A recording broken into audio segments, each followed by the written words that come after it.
in every aspect of my life suffered because I choose to make more time on my gaming. Hi everyone, my name is Graffel, and today I'm gonna share with you how I overcame my gaming addiction. To start off, I remember the time that I could play the game Final Fantasy VIII. It was a game on first PlayStation console, and I was playing it for 8 straight hours without sometimes without eating. And at that time, I was still a student. I remember I was in college, like second year college. So that time, it wasn't really a problem because I was still a student, and my only responsibility is to have a good grades, which I was able to do. But it became an issue when I got married. So right now, I'm a husband and a dad of two. And if you're watching and you're a dad, can relate that being a husband and I mean being a father of two kids, they take so much of your time within a day. Coming from a stressful job and as a way to de-stress yourself is you want to do something relaxing. And for me, that was playing League of Legends. And League of Legends is a MOBA game, and as you all know, it's very addictive. Because of that, I wasn't spending my time with my kids, and I wasn't even talking to my wife anymore, or whenever she asked a question and my eyes was glued on my laptop playing League of Legends. Another scenario was when I quit my shitty job. And at that time, I believe we don't have kids yet, me and my wife. And instead of proving my resume, submitting resume to companies, I was playing League of Legends on my laptop, which is not really a good scenario. And as I mentioned, I when we had kids, I spend less time to them. And another thing is my health suffered. I always dream of having a washboard abs, like having a nice physique takes time, um, like working out and like eating healthy. So that didn't happen because of gaming. In every aspect of my life suffered because I choose to make more time on my gaming instead of improving myself, especially my relationship with my wife and kids. Dr. K from Healthy Gamer GG, his YouTube account, said that every time you play a video game, it doesn't end on the video game. You'll be thinking about it for the next hour after the match is over. When you're thinking about the video game for the next hour, there will be no room for creativity. Every time you choose to be gaming instead of achieving your goals in life, you're choosing to be an NPC in real life. NPC is a non-playing character, and you'll be those NPCs in a game that say things over and over again whenever you're interacting with them. They don't level up. That that's their role. It's really sad because most of us gamers suffered with that. Gaming can ruin for your life for these three reasons. Number one is your relationship with your, if you're a dad like me, your relationship with your kids, and if you're a husband, your relationship with your spouse. Number two is that when playing a game, you'll be sitting all day, right? And you'll gain extra weight for that. You'll eat unhealthy like junk foods while playing the game, and of course soda to keep you hydrated. And lastly is the money part, and you'll be stuck on your, like me, I was stuck in my minimum paying job, dead end job.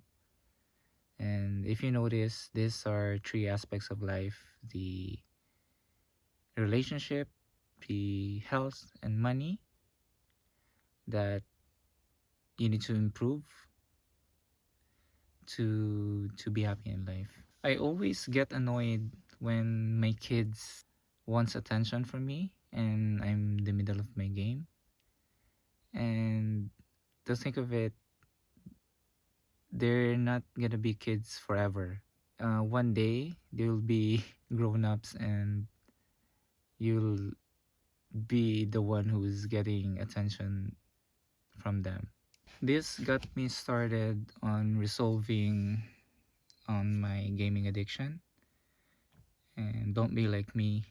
Unlike money, you can't get back time or even buy time. The same goes if you're not talking to your spouse, and communication is the key to a healthy relationship. And don't sacrifice your marriage over a meaningless game, I should say. When it comes to health, you're more likely to eat junk food because you'll be spending time on gaming and you'll be lazy to cook and eating junk food. And for me, I love sweets, so it's very dangerous since you can develop an illness because of that. And one more thing is the job. Like me, I was stuck in a minimum paying job because I don't make time to improve myself, like improve my skills at that time, because I chose gaming over it. And it's not what we really want in life, right? We want more in life. Quote from Dr. K from Healthy Gamer GG. He said that the most dangerous or insidious part of too much gaming is that it actually prevents you from becoming the person that you actually want to become in this world. Some of you might say that gaming after hard days of work is a way to de-stress, and some will say it's a form of recreation that I can do with my friends online. And that was my word back then. Screw it. It made my life worse. And also gaming got in the way of solving my money problem since I was working for a minimum paying job. So I need to level up instead of learning value skill that other people are willing to pay for or get me a better job. But gaming took up all the time for that. Instead of honing my skills, I was honing my gaming abilities, which is not good. Video games are no substitute for real world pleasures. Real world pleasures comes having a healthy relationship with your family and a healthy body and mind and a fulfilling career. If number one, you're successful despite of gaming a lot. Number two, if you're making money out of from gaming, like streaming like Ninja. Number three is if you can spend time with your family and spouse without thinking about the game while spending with them. And lastly, if you have a healthy body, you're still hitting the gym, looking after your workouts or your food that you're eating, then I'm not talking to you. I'm talking to those folks whose life ruined by gaming, to those who want better in life but stuck at playing the game, to those people who have many responsibilities on their plate, like me, I'm a dad, so you need to take care of your kids, and also to those people who want to learn a valuable skill that other people are willing to pay. Can you imagine if you have learned a new skill? For me, last year was learning to code, and learning how to code pays really well if you manage to get a job. So how did I overcame my gaming addiction? So the way that I solve it is, number one, I track how long I was gaming. So human beings are really awful at estimating, or should I say guesstimating. So if you can track your game, how much you're playing in a day, how much hours. So you will have a rough idea on how long are you playing within a week. In a game like Mobile Legends, which I was playing a lot before I decided to cut off gaming my life, was at the end of the game there's a stats dashboard, which you can see the minutes, the playing, how long the match lasts, and you can write this down on your notes app, or if you have a time tracker, you can do this one. And always think of on paper. I mean, don't just remember trying to remember it on your head. Try to write it down, and in that way you have a tangible record of how much time you're spending with your game. And do this for the next 10 days.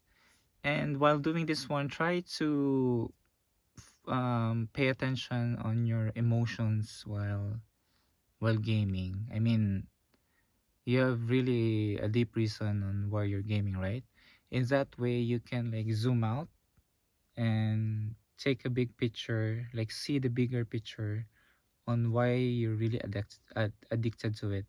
Number two is just to delete the game entirely. As for me, I was playing the Mobile Legends, which is on the phone, so I can easily delete the game. But it's hard because I can't remember how many times I installed it back, like delete, install, delete, install. That's why for you folks out there that who's addicted to a console game like PlayStation or Xbox, I envy you because you just need to. The solution is you just sell your PlayStation. I know it's expensive, but I mean, let's be honest. All of if you're watching this one, you really want to quit gaming, right? So you can just sell your console and then boom, you get rid of gaming. And it was hard for me because I was playing it on my mobile phone. Can you imagine the friction of playing the game was non-existent? Unlike if you're playing in the console, you need to set it up, you need to turn on the TV or the monitor, and to need to play the game. And for me, I just grab my phone, which is always in my pocket, like all of us, and just play the game. Number three is replace gaming with a meaningful hobby. Meaningful hobby for me is something you do on the side that you can be proud of if you achieve it. You need to replace gaming with another hobby after getting rid of it. In that way, you still have that dopamine hit that the gaming was giving you, but in a good way. As for me, I'm into fitness right now. Unlike gaming, I can show off something in real life that I can be proud of. So what I did is, instead of gaming, I was consuming information from YouTube on the workout routines and what to eat to lose weight and build muscle. And also I paired it with self-improvement videos and books to help your mind to tackle your goals in life. And also, pursuing fitness goal is you can develop delaying gratification, which is very important to be successful in life. And lastly, apply inversion thinking. You don't think of what you want, you think about what you want to avoid and invert, by Charlie Munger. This is by far the best way to solve any problems in your life because as a human being, we are really good at finding problems than solutions. So why not use it in our advantage? So the way I did this is I list all of the problems that resulted from gaming, and then from that list I can make a list on what I need to do, like the opposite of it. So I remember learning how to code to get a high paying job so that I can solve my problem that I was stuck on a minimum paying job. And so I did that. So one example is that uh, having resulted in the problem that resulted in gaming was I was stuck on my minimum paying job. To solve that, I learned how to code, and by learning how to code, I can get a high paying job. Then I can quit my shitty job, I should say. But unfortunately, despite of doing that, I I didn't get any job from it since even though I applied to many companies, but I didn't get any interview. But that's another story. But I mean, you can still apply it if you have a list of your problems that resulted in gaming, and you can easily like pinpoint what's the what's what aspect of your life you can improve on. All right, so that was the four step, or some of them uh, work for a bit, like tracking your time or the inversion thinking. But the what really solved my problem of gaming was to delete the game entirely, which I believe not everyone can do it, but I got through it. Take it slow because it takes time. It's not I didn't quit gaming like overnight. It As I mentioned, I can't remember how many times I've installed the game, then delete it and play it again. So yeah, just focus on the action that you can take right now, and don't really think that, oh, I need to quit the game in 90 days or 30 days, because that will be frustrating if the 30 days was up and then you're still playing the game. And that's it for today. Thank you for watching.